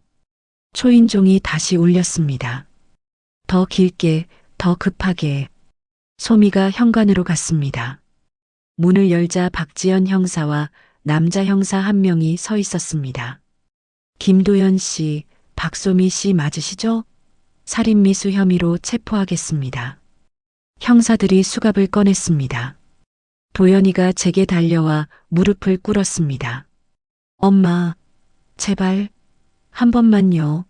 지훈이 생각해서라도. 지훈이, 제 손주. 그 아이 얘기가 나오자 가슴이 찢어지는 것 같았습니다. 지훈이는 내가 키울게. 엄마. 도연이가 제 다리를 붙잡았습니다. 하지만 형사들이 도연이를 떼어내고 수갑을 채웠습니다. 소미도 수갑을 찼습니다. 소미는 끝까지 저를 노려봤습니다. 어머니도 언젠가는 혼자 죽으실 거예요. 아무도 옆에 없이요. 그래도 내 가족한테 죽는 것보단 낫지. 형사들이 둘을 끌고 나갔습니다. 도연이는 끝까지 엄마. 하고 불렀지만 저는 돌아보지 않았습니다. 문이 닫히고 집안이 조용해졌습니다. 저는 그제야 주저앉았습니다. 다리에 힘이 풀려서 그 자리에 털썩 앉았습니다. 박지연 형사가 제 옆에 앉았습니다. 할머니, 괜찮으세요? 저는 대답 대신 울었습니다. 소리내어 울었습니다. 형사는 아무 말 없이 제 옆에 앉아 있어 줬습니다. 한참을 울고 나니 휴대폰이 울렸습니다. 말순 할머니였습니다. 끝났어요? 네, 끝났어요. 지금 갈게요. 거기서 기다려요. 할머니가 왔을 때 저는 할머니 품에 안겨 또 울었습니다. 할머니는 제 등을 토닥이며 말했습니다. 잘했어요. 정말 잘했어요. 할머니, 제가 정말 잘한 건가요? 당연하죠. 당신은 살기 위해 할 수 있는 걸 했어요. 저는 고개를 끄덕였습니다. 하지만 가슴은 너무 아팠습니다. 제 아들을 제 손으로 감옥에 보냈으니까요. 도연이와 소미가 체포된 후 경찰서에서 정식 조사가 시작되었습니다. 박지연 형사가 연락을 주었고 저도 참고인으로 다시 진술을 해야 한다고 했습니다. 말순 할머니와 함께 경찰서로 가는 길, 제 마음은 무너진 집처럼 텅 비어 있었습니다. 경찰서에 도착하니 도연이와 소미가 각각 다른 조사실에 있었습니다. 복도를 지나가는데 유리창 너머로 도연이가 보였습니다. 고개를 숙인 채 울고 있었고 형사가 뭔가 물어보고 있었습니다. 저는 발걸음을 멈췄습니다. 할머니, 괜찮으세요? 말순 할머니가 제 팔을 잡았습니다. 네, 그냥 저 모습을 보니까 마음 약해지면 안 돼요. 저 사람들이 뭘 하려고 했는지 잊으면 안 돼요. 저는 고개를 끄덕이고 조사실로 들어갔습니다. 박지연 형사가 테이블 맞은편에 앉았고 옆에는 검사님으로 보이는 분이 계셨습니다. 형사가 말했습니다. 할머니, 오늘은 본격적인 조사입니다. 검사님도 함께 계셔요. 처음부터 자세하게 말씀해 주세요. 저는 다시 한번 모든 걸 설명했습니다. 몸이 이상했던 것, 도연이와 소미의 이상한 행동, 말순 할머니의 경고, 밤에 도연이를 목격한 것, 보험 서류를 발견한 것, 하나하나 차근차근 말했습니다. 검사님이 물었습니다. 할머니, 혹시 아드님이나 며느리분이 직접적으로 협박하거나 그런 적은 없었나요? 아니요. 겉으로는 다 친절했어요. 제 건강 걱정한다고 챙겨준다고. 그게 더 무서웠어요. 그럼 언제부터 의심하셨어요? 옆집 할머니가 경고해 주셨을 때요. 처음엔 안 믿었는데 할머니 말이 자꾸 생각나더라고요. 검사님이 서류를 넘기며 말했습니다. 며느리분 휴대폰 포렌식 결과가 나왔는데요. 생각보다 심각합니다. 검사님이 서류 몇 장을 보여줬습니다. 소미와 보험 설계사의 대화, 소미와 도연이의 대화, 그리고 소미 혼자 쓴 메모까지. 소미의 메모. 가스밸브 조금씩 열기 냄새 안 날 정도로. 한 달 정도 지속하면 자연사처럼 보일 것. 부검 없이 넘어갈 확률 80%. 보험금 3억 5천 집 5억 총 8억 5천. 빚 1억 갚고 남는 돈으로 새 출발. 저는 그 메모를 보며 손이 떨렸습니다. 저를 죽이는 계획을 이렇게 꼼꼼하게 세웠다니. 이게 다 소미가 쓴 거예요? 네. 며느리분 휴대폰 메모장에 있었어요. 날짜를 보면 6개월 전부터 계획한 것 같습니다. 6개월 전. 그때 소미가 어머니, 요즘 건강 챙기세요 하며 자주 찾아왔던 게 기억났습니다. 그때부터 이미 검사님이 계속 말했습니다. 그리고 아드님 휴대폰도 확인했는데 처음에는 반대했던 것 같아요. 또 다른 대화 내용이 나왔습니다. 3개월 전 도연과 소미의 대화. 소미야, 이건 너무 위험해. 우리 엄마를. 그럼 빚은 어떻게 갚을 건데? 사채업자들 매일 전화하잖아. 다른 방법을 찾아보자. 이건 아니야. 다른 방법이 어디 있어? 어머니 집이랑 보험금밖에 없어. 그래도 우리 엄마인데 어차피 혼자 사시잖아. 우리가 모시는 것도 아니고 차라리 지금 정리하는 게 나아.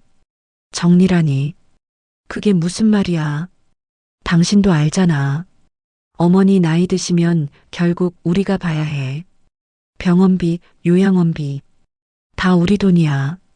차라리 지금. 여보, 지훈이 생각해. 우리 애가 아빠 때문에 놀림받게 할 거야? 저는 대화 내용을 보며 눈물이 났습니다. 도연이도 처음엔 망설였구나. 하지만 결국 소미한테 설득당한 거죠. 2개월 전. 그래, 하자. 근데 절대 들키면 안 돼. 걱정 마. 완전 범죄야. 아무도 모를 거야. 엄마한테 미안해. 여보, 미안해하지 마. 우리 가족을 위한 거야. 검사님이 말했습니다. 보시다시피 며느리분이 주도적으로 계획하고 아드님을 설득했습니다. 법적으로는 둘 다 공범이지만 며느리분의 죄가 더 무겁다고 볼 수 있어요. 저는 고개를 끄덕였습니다. 그래도 도연이는 한 번이라도 망설였구나. 하지만 그게 무슨 소용입니까? 결국 했잖아요. 할머니, 재판 때 증인으로 출석하셔야 합니다. 괜찮으시겠어요? 네. 해야죠. 조사가 끝나고 복도로 나오는데 갑자기 소미가 있는 조사실 문이 열렸습니다. 소미가 형사에게 이끌려 나오고 있었고 저와 눈이 마주쳤습니다. 소미는 저를 보더니 비웃었습니다. 어머니, 만족하세요? 우리 인생 다 망쳤는데 내 인생은 내가 망친 거야.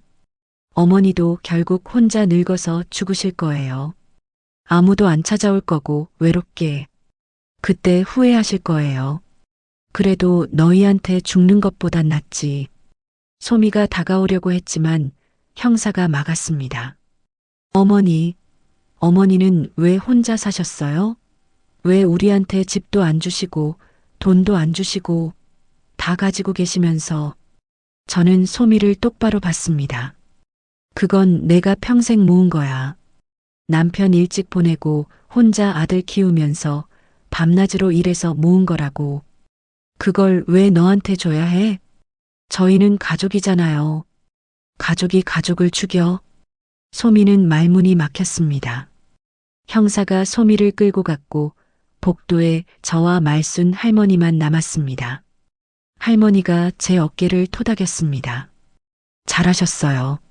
할머니, 제가 정말 너무한 건 아니겠죠? 아니에요. 당신은 당연한 걸 한 거예요. 그날 저녁 할머니 집에서 차를 마시는데 형사에게서 연락이 왔습니다. 도연이가 면회를 신청했다고 했습니다. 할머니, 아드님이 할머니를 만나고 싶어 하신대요. 저는 한참을 망설였습니다. 만나야 할까요? 할머니가 말했습니다. 만나세요. 마지막으로 할 말이 있으실 거예요. 다음 날 저는 구치소로 갔습니다. 면회실에 들어가니 유리창 너머로 도연이가 앉아 있었습니다. 수감복을 입고 머리가 짧게 잘린 채로. 제 아들이 이렇게 초라한 모습이 된 걸 보니 가슴이 무너졌습니다. 도연이가 저를 보더니 울기 시작했습니다. 엄마. 저는 전화기를 들었습니다. 도연이도 전화기를 들었습니다. 엄마. 미안해요. 정말 미안해요. 엄마, 나 정말 미친 것 같았어요. 빚 때문에 사채업자들한테 시달리면서 정신이 하나도 없었어요. 그래서 날 죽이려고 한 거니? 아니에요. 저는 그냥. 도연이가 말을 잇지 못했습니다. 처음엔 정말 반대했어요. 소미가 그런 얘기했을 때 절대 안 된다고 했어요. 근데 빚이 계속 늘어나고 지훈이 학원비도 밀리고 소미는 매일 날 탓하고 그게 이유가 돼? 아니에요. 변명이에요. 다 제 잘못이에요. 도연이가 유리창에 이마를 대고 울었습니다. 엄마가 밤새 일하시던 거 기억해요. 내가 대학 갈 수 있게 아르바이트 3개씩 하시던 거 다 기억해요. 저도 기억났습니다. 도연이가 고등학생이었을 때 저는 낮에는 식당에서 일하고 밤에는 청소 일을 했습니다. 밤 12시에 집에 돌아오면 도연이가 책상에서 졸고 있곤 했습니다. 엄마가 새벽에 들어오실 때 저 자는 척 했어요. 엄마 힘든 거 알아서. 근데 엄마 한숨 쉬는 소리 다 들렸어요. 눈물이 났습니다. 그런데 넌 그런 엄마를 미안해요. 정말 변명의 여지도 없어요. 저는 인간도 아니에요. 한참을 둘 다 울었습니다. 유리창을 사이에 두고 어머니와 아들이 함께 울었습니다. 도연이가 먼저 입을 열었습니다. 엄마, 지훈이 부탁드려도 될까요? 지훈이는 아무 잘못 없어요. 제발, 지훈이는 내가 키울게. 정말요? 그래, 내 아들이잖아. 내 손주고. 도연이가 또 울었습니다. 고마워요.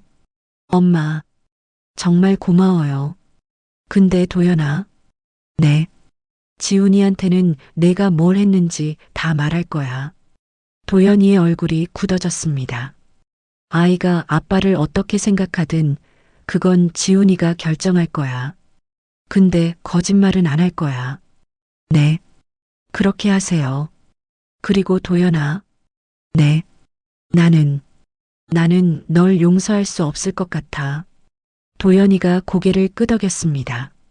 알아요. 저도 절 용서 못할 것 같아요. 하지만 넌 살아야 해. 감옥에서든 어디서든 내가 뭘 잘못했는지 생각하면서 그게 내가 할 수 있는 최소한의 일이야. 네. 엄마. 면회 시간이 끝났습니다. 저는 일어섰습니다. 도연이도 일어섰습니다. 엄마. 사랑해요. 저는 대답하지 않았습니다. 그냥 전화기를 내려놓고 돌아섰습니다. 뒤에서 도연이가 엄마 하고 부르는 소리가 들렸지만 저는 돌아보지 않았습니다. 밖으로 나오니 말순 할머니가 기다리고 있었습니다. 어땠어요?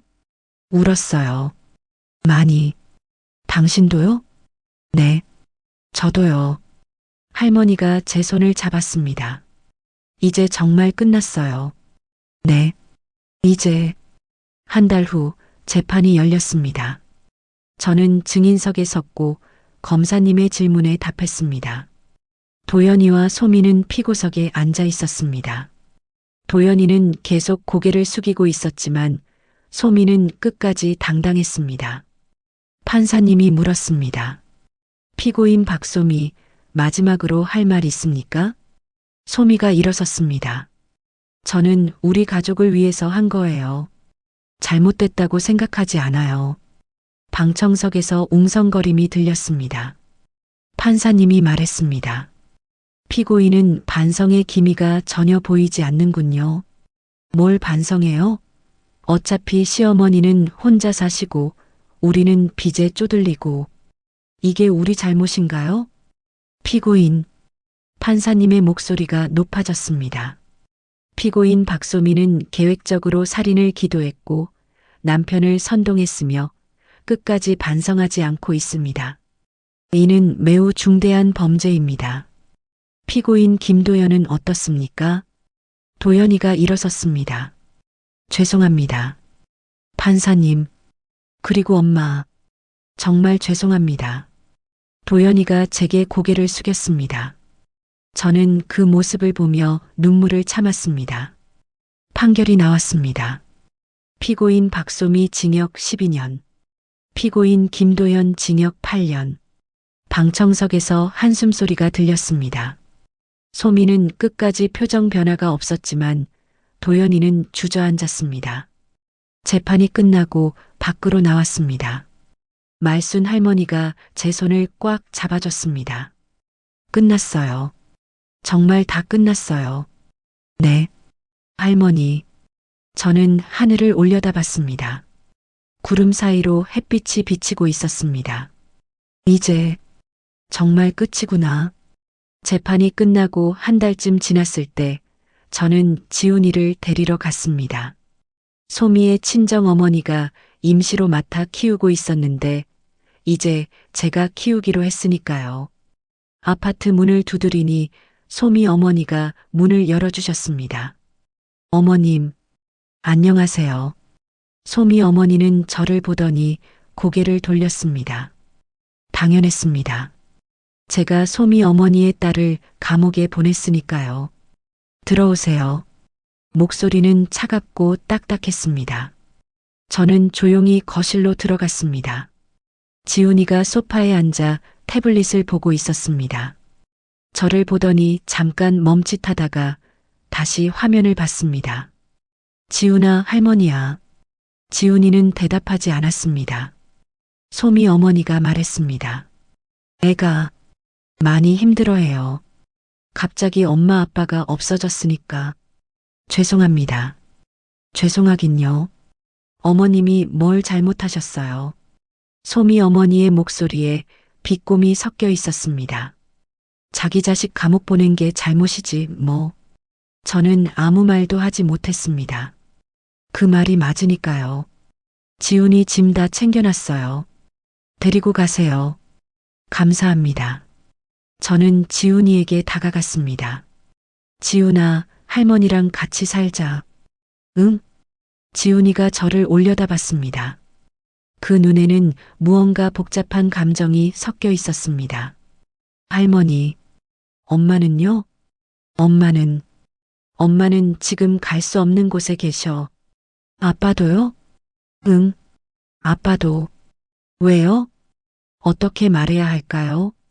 10살짜리 아이에게 내 부모가 할머니를 죽이려고 했다고 어떻게 말합니까? 지훈아, 할머니가 천천히 설명해 줄게.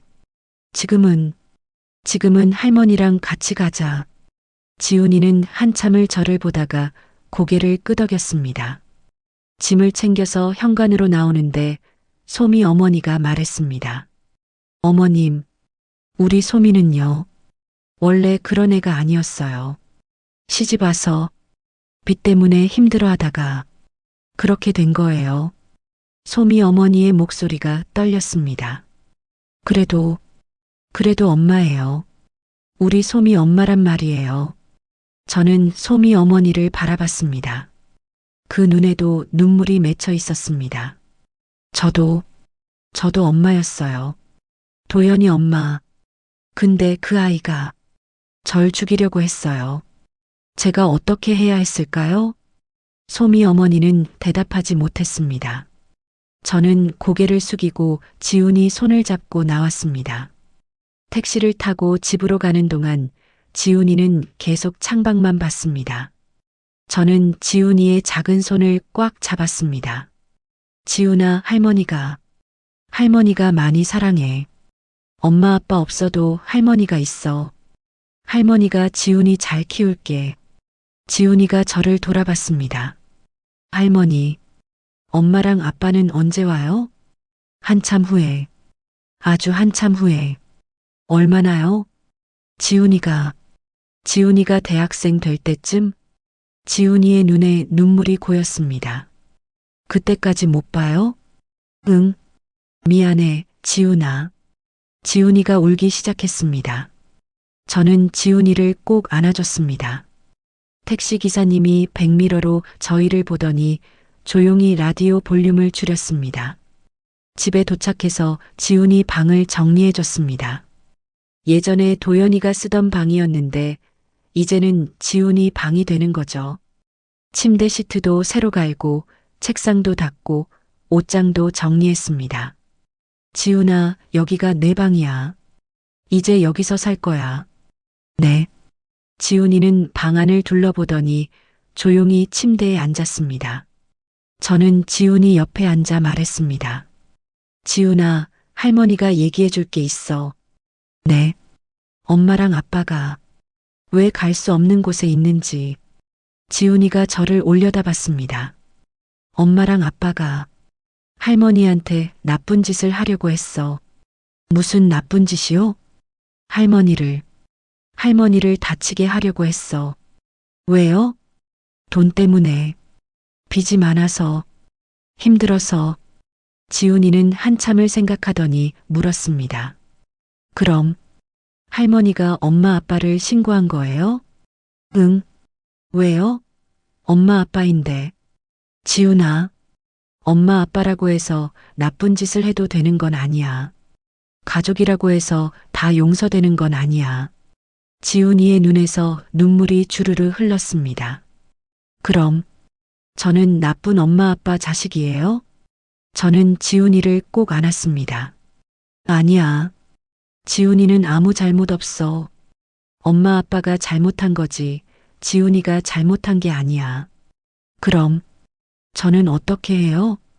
할머니랑 같이 살면서 착하게 자라면 돼.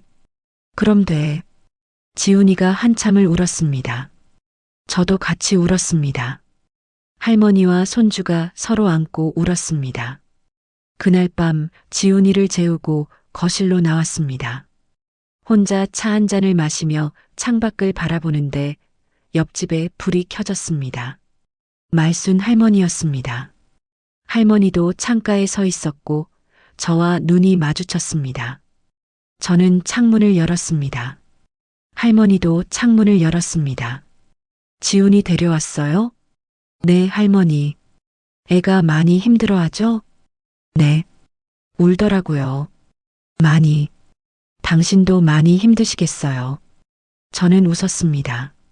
쓸쓸한 웃음이었습니다. 괜찮아요. 지훈이라도 있으니까. 혼자는 아니니까. 나도 있잖아요. 할머니가 웃었습니다. 따뜻한 웃음이었습니다. 내일 저녁 우리 집에서 밥 먹어요. 지훈이도 데리고 오고. 그럴게요, 할머니. 창문을 닫고 다시 거실에 앉았습니다. 손주 사진을 보니 이제는 지훈이가 여기 있구나 싶었습니다. 사진 속 도연이와 소미는 웃고 있었지만 이제 그 웃음은 거짓이었다는 걸 알고 있었습니다. 이제 어떻게 살아야 하나? 그런 생각을 하는데 지훈이 방에서 소리가 났습니다. 가보니 지훈이가 악몽을 꾸는지 뒤척이고 있었습니다. 엄마, 엄마. 저는 지훈이 옆에 누워서 손을 잡아줬습니다. 지훈아, 괜찮아. 할머니 여기 있어. 지훈이가 잠결에 제 손을 꽉 잡았습니다. 저는 지훈이가 잠들 때까지 옆에 누워 있었습니다. 다음 날 아침 지훈이와 함께 아침을 먹었습니다. 지훈이는 별로 먹지 않았지만 그래도 조금은 먹었습니다. 지훈아, 오늘 할머니랑 산책할까? 네. 저는 지훈이 손을 잡고 밖으로 나갔습니다. 동네 공원으로 갔고 벤치에 앉아 함께 하늘을 봤습니다. 할머니, 엄마가 보고 싶어요. 그럴 거야. 당연하지. 할머니는 아빠 안 보고 싶어요?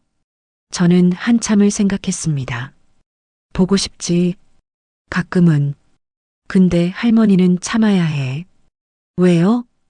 왜냐하면 할머니가 참지 않으면 지훈이를 키울 수 없으니까. 지훈이가 저를 올려다봤습니다. 할머니, 저 때문에 힘드시죠? 아니야. 지훈이 때문에 할머니가 힘을 내는 거야. 지훈이가 제 품에 안겼습니다. 저는 지훈이를 꼭 안아줬습니다. 한 달이 지나고 두 달이 지났습니다. 지훈이는 새 학교에 적응하기 시작했고 저는 지훈이 학교 앞까지 데려다주고 데리러 갔습니다. 말순 할머니와는 일주일에 서너 번 같이 저녁을 먹었고 가끔은 함께 시장도 갔습니다. 어느 날 말순 할머니가 제안했습니다. 우리 카페 하나 해볼까요? 카페요? 네. 작은 거. 동네 어르신들 오셔서 차 마시고 이야기하고 그런 거. 근데 할머니, 우리가 할 수 있을까요? 왜 못해요? 우린 살아남은 사람들이에요. 이 정도는 할 수 있어요. 저는 할머니를 보며 웃었습니다. 그래요. 해봐요. 석 달 후, 저희는 정말로 작은 카페를 열었습니다. 이름은 새벽 카페였습니다. 왜 새벽이냐고 물으면 저희가 새벽에 만났으니까요. 그 새벽의 경고가 저를 살렸으니까요. 카페는 작았지만 동네 어르신들이 하나둘씩 찾아오기 시작했습니다. 커피 한 잔에 이야기를 나누고 외로움을 달래는 공간이 되었습니다. 지훈이도 방과 후에 카페에 와서 숙제를 했고 할머니들이 지훈이를 귀여워해 줬습니다. 지훈이는 조금씩 웃음을 되찾았습니다. 1년이 지났을 때 도연이에게서 편지가 왔습니다. 교도소에서 쓴 편지였습니다. 엄마께, 엄마 잘 지내세요? 저는 여기서 많이 반성하고 있어요. 매일 엄마 생각을 해요. 엄마가 얼마나 힘들게 저를 키우셨는지, 얼마나 많은 걸 포기하셨는지. 그런데 저는 그런 엄마를 죽이려고 했어요. 지훈이는 잘 크고 있나요? 사진 한 장만 보내주실 수 있을까요? 아빠로서 자격은 없지만 그래도 보고 싶어요. 엄마, 저는 여기서 공부하고 있어요. GED도 따고 기술도 배우고 있어요. 나중에 나가면 제대로 된 사람이 되고 싶어요. 엄마를 용서해 달라고는 안 할게요. 그럴 자격이 없으니까요. 그냥 엄마가 건강하시길, 행복하시길 바랄게요. 미안해요. 정말 미안해요. 도연 올림. 저는 편지를 읽고 한참을 울었습니다. 말순 할머니가 옆에서 제 등을 토닥여줬습니다. 답장 쓸 거예요? 모르겠어요. 써야 할까요? 당신 마음이 편한 대로 하세요. 저는 며칠을 고민하다가 결국 답장을 썼습니다. 도연아, 편지 잘 받았다. 지훈이는 잘 크고 있어. 학교도 잘 다니고 친구들도 생겼어. 사진은 나중에 보낼게. 지훈이가 준비됐을 때. 엄마는 요즘 카페를 해. 옆집 할머니랑 같이. 작지만 좋아. 사람들이 와서 이야기하고 가. 너도 거기서 열심히 해. 공부도 하고 기술도 배우고 나중에 나와서 제대로 된 사람이 되거라. 용서는 엄마도 아직 모르겠어. 근데 미워하지는 않아. 그냥 슬플 뿐이야. 건강해라. 엄마가 편지를 보내고 나니 마음이 조금 가벼워졌습니다. 지훈이가 13살이 되던 해 학교에서 상을 받았습니다. 모범학생상이었습니다. 시상식에 갔는데 지훈이가 무대에 올라가서 상을 받는 모습을 보니 눈물이 났습니다. 시상식이 끝나고 지훈이가 제게 왔습니다. 할머니 봤어요? 응, 봤어. 우리 지훈이 대견하다. 할머니, 고마워요. 왜 저를 버리지 않아서. 저는 지훈이를 꼭 안았습니다. 할머니가 지훈이를 왜 버려? 우리 가족이잖아. 할머니, 저 할머니 많이 사랑해요. 나도 지훈이 많이 사랑해. 그날 저녁 카페에서 작은 파티를 열었습니다. 말순 할머니와 동네 어르신들이 모여서 지훈이를 축하해 줬습니다. 케이크도 자르고 노래도 부르고 웃고 떠들었습니다. 한밤중 모두 돌아가고 저와 말순 할머니만 남았을 때 할머니가 말했습니다. 행복해 보여요. 네, 당신 예전보다 훨씬 행복해 보여요. 저는 생각해 봤습니다. 정말 행복한가? 아들은 감옥에 있고 며느리도 감옥에 있고 저는 손주를 키우고 있고 하지만 이상하게도 정말 행복했습니다. 할머니, 저 정말 행복한 것 같아요. 왜요? 이제 눈치 안 봐도 되니까요. 누가 날 해칠까봐 걱정 안 해도 되니까요. 그냥 지훈이랑 할머니랑 이렇게 살면 되니까요. 할머니가 제 손을 잡았습니다. 우리 진짜 가족이에요. 네, 진짜 가족이에요. 저는 카페 창문 너머로 밤하늘을 봤습니다. 별이 반짝이고 있었습니다. 남편 미안해요. 우리 아들 이렇게 됐어요. 근데 괜찮아요. 저는 괜찮아요. 손주도 잘 크고 있고 저도 잘 살고 있어요. 그렇게 중얼거리며 저는 처음으로 진심으로 웃었습니다. 가족이라는 이름으로 잃은 것도 많았지만 진짜 가족의 의미를 이제야 알 것 같았습니다. 피로 연결된 게 가족이 아니라 서로를 지켜주고 아껴주는 게 가족이라는 걸. 그리고 저는 이제 진짜 가족과 함께 살고 있었습니다.